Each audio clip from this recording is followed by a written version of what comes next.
사도행전 6장. 이때 신자들의 수가 많이 불어났다. 그런데 그리스말을 하는 외국 태생의 유대인들이 매일의 구제 대상에서 자기들의 과부들이 제외된다고 히브리 말을 하는 본토 유대인들에게 불평을 하였다. 그래서 12 사도들이 모든 신자들을 불러 모으고 이렇게 말하였다.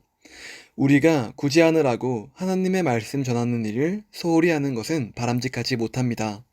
형제들이여, 그러므로 여러분 가운데 성령과 지혜가 충만하여 칭찬받는 사람 7명을 뽑으십시오. 그러면 우리가 그들에게 이 일을 맡기겠습니다. 그리고 우리는 기도하고 말씀 전하는 일에만 힘쓰도록 합시다. 모든 신자들은 이 제안을 기쁘게 여기고 믿음과 성령이 충만한 스데반, 빌립, 브로고로, 니가노르, 디몬, 바메나, 유대교에 입교한 안디옥 사람 니골라를 뽑아 사도들 앞에 세웠다. 그래서 사도들은 기도하고 그들에게 안수하였다. 그렇게 해서 하나님의 말씀은 널리 전파되었고 예루살렘에서 믿는 사람들의 수가 크게 늘어났으며 제사장들도 많이 믿게 되었다. 이때 하나님의 은혜와 능력이 충만한 스데반이 사람들 가운데서 굉장한 기적과 놀라운 일을 많이 행하였다. 그러나 자유인이 일하는 사람들의 회당과 구레네, 알렉산드리아, 길리기아, 아시아에서 온 사람들이 각 회당에서 반대자들이 일어나 스데반과 논쟁하기 시작하였다. 그들은 지혜와 성령이 충만한 스데반을 당해내지 못하자 사람들을 매수하여 그가 모세와 하나님을 모독하는 것을 들었다고 말하게 하였다. 그리고 그들은 백성과 장로들과 율법학자들을 선동하여 스데반을 잡아서 의회로 끌고 갔다. 그러자 그들이 내세운 거짓 증인들이 이렇게 말하였다. 이 사람이 계속하여 성전과 율법을 거슬러 말하며 나사렛 예수가 이곳을 헐고 모세가 우리에게 전해준 관습을 뜯어 고칠 것이라고 말하는 것을 직접 들었습니다. 그때 의회에 앉아있던 모든 사람들이 스데반을 유심히 보니 그의 얼굴이 천사의 얼굴과 같았다. 7장. 대제사장이 스데반에게 이 사람들의 말이 사실이냐 하고 묻자 그가 이렇게 대답하였다. 여러분 들어보십시오. 우리 조상 아브라함이 하란에서 살기 전 메소포타미아에 있을 때 영광의 하나님께서 그에게 나타나 너는 내 고향과 친척을 떠나 내가 지시할 땅으로 가거라 하고 말씀하셨습니다. 그래서 아브라함은 갈대아를 떠나 하란에서 살았습니다. 거기서 그의 아버지가 죽자 하나님은 그를 하란에서 지금 여러분이 살고 있는 이 땅으로 옮기셨습니다. 그러나 하나님께서는 거기서 아브라함에게 발붙일 땅도 주지 않으시고 그에게 아직 자녀가 없었는데도 그와 그의 후손에게 이 땅을 주시겠다고 약속하셨습니다. 그리고 하나님은 그의 후손이 외국 땅에서 나그네가 되어 400년 동안 종살이하며 학대를 받을 것이라고 말씀하셨고 또 그들이 섬기는 나라를 내가 벌할 것이니 그 후에 그들이 나와서 이곳에서 나를 섬길 것이다 라고 말씀하셨습니다. 그러고서 하나님은 아브라함에게 할례의 계약을 주셨습니다. 그래서 아브라함은 이삭을 낳아 태어난 지 8일 만에 그의 포피를 잘라 할례를 행했으며 후에 이삭은 야곱을 낳았고 야곱은 우리 12조상을 낳았습니다. 그런데 그 조상들이 요셉을 시기하여 이집트의 노예로 팔아버렸습니다. 그러나 하나님은 요셉과 함께 계셔서 모든 어려움에서 그를 구해내셨고 그에게 은혜와 지혜를 주어 이집트 왕 바로의 신임을 받게 하셨습니다. 그래서 바로 왕은 요셉을 온 나라와 그의 궁전을 다스리는 총리로 임명하였습니다. 그때 이집트와 가나안 전역에 흉년이 들어 큰 어려움이 있었으며 우리 조상들도 먹을 것이 없었습니다. 야곱은 이집트에 곡식이 있다는 소문을 듣고 먼저 그의 아들들 곧 우리 조상들을 그리로 보냈습니다. 그들이 이집트에 2번째 갔을 때 요셉은 형제들에게 자기가 누구라는 것을 알렸으며 바로도 그들이 요셉의 가족임을 알게 되었습니다.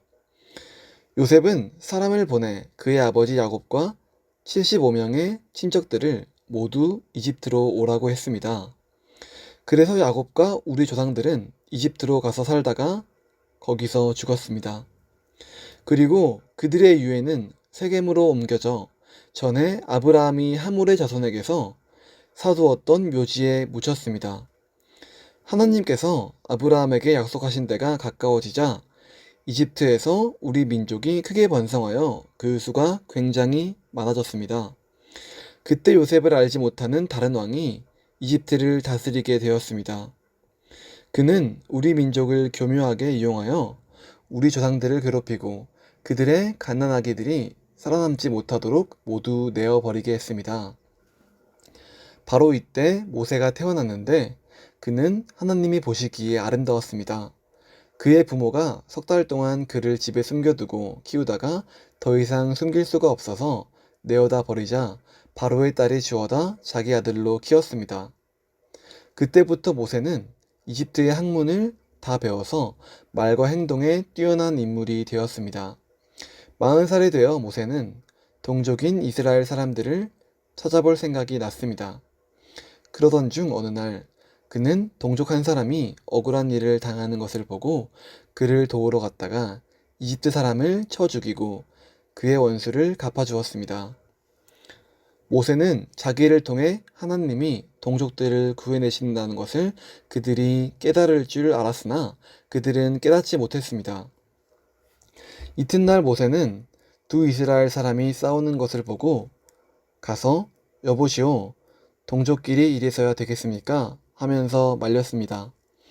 그러자 싸움을 걸던 사람이 모세를 떠밀며 누가 당신을 우리의 지도자의 재판관으로 세웠소? 당신이 어제 이집트 사람을 죽인 것처럼 나도 죽일 셈이요? 하고 대들었습니다.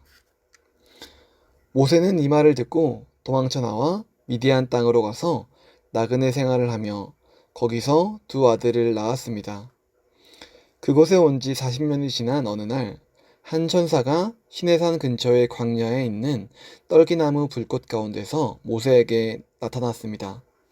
그 광경을 보고 모세가 신기해서 좀 더 자세히 보려고 다가가자 나는 내 조상의 하나님, 곧 아브라함과 이삭과 야곱의 하나님이다 라는 주의 음성이 들려왔습니다. 모세가 무서워서 떨며 감히 쳐다보지 못하자 주께서 모세에게 이렇게 말씀하셨습니다. 내가 선 곳은 거룩한 땅이다. 신을 벗어라. 나는 내 백성이 이집트에서 학대받는 것을 똑똑히 보았고 그들의 탄식 소리도 들었다. 그래서 내가 그들을 구하려고 내려왔다. 이제 내가 너를 이집트로 보내겠다. 이스라엘 사람들이 누가 당신을 우리의 지도자와 재판관으로 세웠소 하면서 배척하던 이 모세를 하나님은 떨기나무 불꽃 가운데서 나타난 천사를 통해 이스라엘의 지도자와 구원자가 되라고 보내셨습니다. 그는 이집트에서 자기 백성을 인도해내었으며 이집트와 홍해와 광야에서 40년 동안 놀라운 일과 기적을 행했습니다. 바로 이 모세는 하나님이 여러분을 위해 여러분의 동족 가운데서 나와 같은 예언자 한 사람을 세우실 것입니다. 라고 이스라엘 백성에게 말한 사람입니다. 시내산에서 자기에게 말한 천사와 그리고 우리 조상들과 함께 광야교회에 있으면서 하나님의 살아있는 말씀을 받아 우리에게 전해준 사람이 바로 이 모세입니다. 그러나 우리 조상들은 그의 말을 듣지 않고 오히려 그를 배척하며 이집트로 돌아가려고 했습니다. 그들은 아론에게 우리를 인도할 신대를 만들어 주시오. 우리를 이집트에서 끌어낸 이 모세라는 사람은 어떻게 되었는지 전혀 소식이 없소 하고 말했습니다. 그러고서 그들은 송아지 모양의 우상을 만들어 거기에다 제물을 바치고 자기들의 손으로 만든 것을 기뻐하고 있었습니다. 그래서 하나님은 그들에게서 돌아서시고 그들이 하늘의 별들을 섬기도록 버려두셨습니다. 이것은 예언서에 기록된 것과 같습니다. 이스라엘 백성들아, 너희가 40년 동안 광야에서 정말 나에게 희생의 제물을 드렸느냐? 너희는 몰록의 천막과 레판신의 별과 그들을 섬기려고 만든 우상의 형상을 메고 다녔다. 그러므로 내가 너희를 바빌론 밖으로 옮겨버릴 것이다. 우리 조상들은 광야에서 증거의 성막을 가지고 있었습니다. 그것은 모세가 하나님께서 보여주신 양식대로 만들라는 지시를 받고 그대로 만든 것입니다. 우리 조상들은 그 성막을 물려받아 하나님이 그들 앞에서 쫓아내신 이방인들의 땅을 점령할 때 여호수아와 함께 그것을 가지고 들어갔으며 그 성막은 다윗 때까지 그 땅에 있었습니다. 다윗은 하나님의 은혜를 받고 야곱의 하나님을 위해 성전을 짓게 해달라고 구하였으나 실제로 성전을 지은 사람은 솔로몬이었습니다. 그러나 가장 높으신 하나님은 사람의 손으로 지은 집에서 사시지 않습니다. 그것은 예언자가 이렇게 말한 것과 같습니다. 주께서 말씀하신다. 하늘은 내 보좌이며 땅은 내 발판이다. 너희가 나를 위해 무슨 집을 지을 수 있겠느냐? 어느 곳이 내 안식처가 되겠느냐? 내가 이 모든 것을 만들지 않았느냐? 고집을 피우며 이방인들처럼 하나님의 말씀에 귀를 기울이지 않는 사람들이여. 여러분도 조상들처럼 성령님을 계속 거역하고 있습니다. 여러분의 조상들이 핍박하지 않은 예언자가 있으면 한 사람이라도 말해 보십시오. 그들은 의로우신 분이 오실 것을 예언한 사람들을 죽였고, 이제 여러분은 그 의로우신 분을 배신하고 죽였습니다.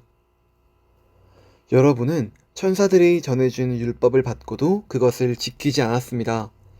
그들은 스데반의 말을 듣고 화가 머리끝까지 치밀어 올라 이를 갈았다. 그러나 스데반은 성령으로 충만하여 하늘을 우러러 보고서 하나님의 영광과 예수님이 하나님의 오른편에 서신 것을 보고 이렇게 외쳤다. 보라, 하늘이 열리고 예수님이 하나님의 오른편에 서 계신다. 그러자 그들은 귀를 막고 큰 소리를 지르며 일제히 스데반에게 달려들어 그를 성 밖으로 끌어낸 후 돌로 치기 시작하였다. 그때 거짓 증인들은 자기들의 옷을 벗어 사울이라는 청년에게 맡겨두었다. 그들이 계속 돌질을 하자 스데반은 주 예수님, 내 영혼을 받으소서 하고 기도하였다. 그러고서 그는 무릎을 꿇고 큰 소리로 주님, 이 죄를 저들에게 돌리지 마소서 하고 외친 후 숨을 거두었다.